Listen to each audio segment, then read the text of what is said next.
Maseret Shabbat, résumé du Daf Yud Zayin. Ici, la Gemara complète la liste de 18 choses où Beth Shammai et Beth Hillel étaient au début en discussion. Ils se sont mis d'accord de trancher la lacha comme le Rov qui était Beth Shammai, de décréter toutes ces 18 choses-là. Et donc, la Gemara complète la liste. On va la reprendre depuis le début pour faire le compte très clairement.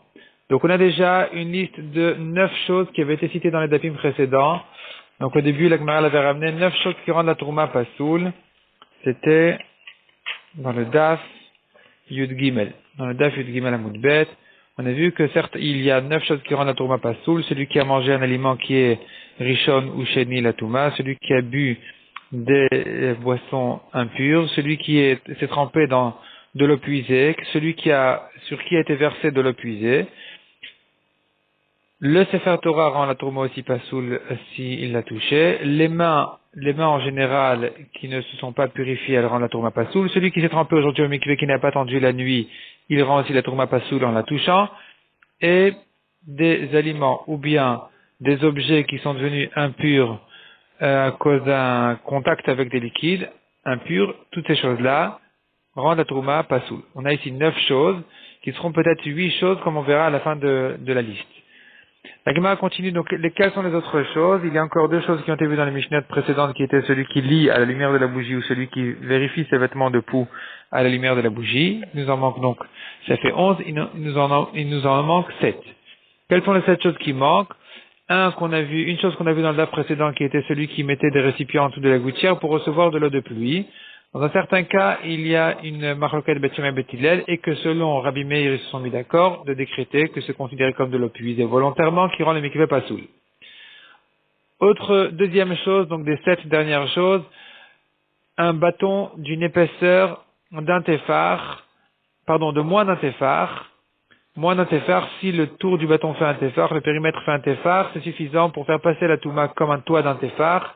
Ça fait partie des choses que les Chachamim ont été gozer ce jour-là. Ça, c'est une discussion entre les Tanaïm. Si on dit que ça rentre dans la Gzera, ça nous en fait une de plus. Les filles des Koutim qui sont considérées comme tumeurs depuis leur naissance, c'est une troisième chose. Quatrième chose, celui qui va accueillir ces raisins, on considère comme si ces raisins avaient déjà été mis en contact avec un liquide. Dorénavant, ils peuvent recevoir de la Touma. Ce qui n'est pas évident Minatora du tout. Au contraire, Minatora, il faut que ce soit mis en contact avec un liquide. Malgré tout, les Chachamim ont décrété que, la Gemara cite 4 raisons pour lesquelles les Chachamim ont décrété qu'on considère comme si ça a été mis en contact avec un liquide et que ça peut recevoir de la Touma. Donc, soit de peur qu'ils mettent ces raisins dans des boîtes impures, soit qu'il garde ces raisins dans des boîtes étanches et que donc il est intéressé par le jus qui en sort, ça les met en contact avec les raisins, soit de peur des fois il arrive qu'un homme détache des raisins qui sont comme ça collés et donc il y a du jus qui sort volontairement, soit, quatrième raison, c'est qu'un homme presse une grappe de raisin pour voir si son raisin est déjà suffisamment mûr pour en faire du vin. Il presse donc une grappe de raisin sur ces raisins qui sont encore attachés. Ensuite, il décide de, les cueillir, alors qu'ils sont encore mouillés. Donc finalement, ils peuvent recevoir de la touma. Dans ce cas-là, à Minatora, et dans tous les cas, Midrabanan, de peur que on en arrive à une situation où Minatora, ça reçoit de la touma et qu'il ne réalise pas, en fait, la situation. Cinquièmement, les Chachamim ont décrété aussi que celui qui va semer son blé de Trouma, par exemple, eh bien, le Trouma, ce qui pousse est Trouma. Pourquoi? Soit parce que un homme qui veut économiser sa Trouma, ne pas la donner au Kohen, il va la semer. Donc on lui dit non, ce qui va pousser c'est aussi Trouma. Soit un Kohen qui a de la Trouma impure, il va la semer de manière à ce que, il va semer sa Trouma impure de manière à ce que ce qui pousse sera pur. Et finalement on lui dira non, ce qui pousse est aussi Trouma, c'est impur. Et donc on a décrété ce cas-là aussi. Sixièmement, celui qui porte un porte-monnaie avant Shabbat, le soleil s'est couché, il le donne à un goy, il n'a pas le droit de porter moins de 4 amot, afin de faire des arrêts tous les 3 amot et demi, il n'aura pas le droit de le faire, il doit le donner à un goy. Et enfin, septième chose, les Chachamim ont interdit le pain et l'huile des goyim, de peur qu'on arrive à boire leur vin. Ça fait partie des 18 choses que les Chachamim, ça c'est toute la liste des 18 choses que les Beth Shammai et Beth Hillel se sont mis d'accord de décréter ce jour-là. La Gemara demande que il nous en manque encore une chose.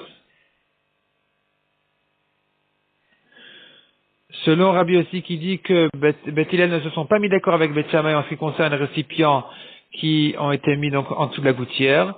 Donc finalement, il nous manque une chose. La Gemara dit effectivement, il y en a encore une de plus, qui est un enfant, un garçon goy. Les Chachamim ont décrété qu'il est tamé. Il est tamé depuis sa naissance. On le considère comme tamé de manière à l'éloigner d'un enfant juif pour ne pas qu'il ait des relations interdites.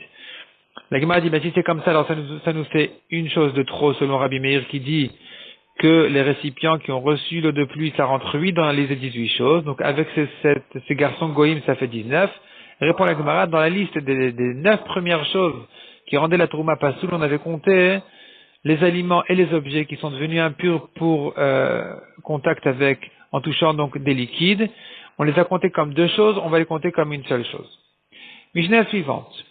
Nous avons ici une Mishnah qui cite plusieurs exemples où Beth Shammai et Beth Hillel sont en marloquette. Est-ce qu'un homme a le droit de préparer une chose avant Shabbat qui va se faire automatiquement d'elle-même pendant Shabbat? Comme par exemple de laisser de l'encre dans de l'eau, ou bien de préparer des pièges pour chasser, pour attraper des bêtes sauvages, des oiseaux, des poissons, et toutes sortes d'autres choses qui ressemblent à ce cas-là. Dans tous les cas, Beth Shammai disent qu'il faut que ça se termine complètement avant Shabbat. Selon Beth Hillel, c'est permis de le faire avant Shabbat, même si ça va se faire automatiquement, ça va se prolonger pendant Shabbat, toutes ces choses-là. Et, par exemple, on a encore une des choses qui est de donner à un goy, de vendre à un goy, de donner un objet à un goy, alors que le goy, il va sortir vraiment juste avant la nuit de Shabbat. Selon Beth Shammai, il s'interdit. C'est-à-dire quand le goy sort de chez le juif, selon Beth Hillel, c'est permis du moment qu'il est sorti de sa maison avant Shabbat, même si il ne va pas arriver chez lui avant Shabbat, il va se promener avec cette chose-là.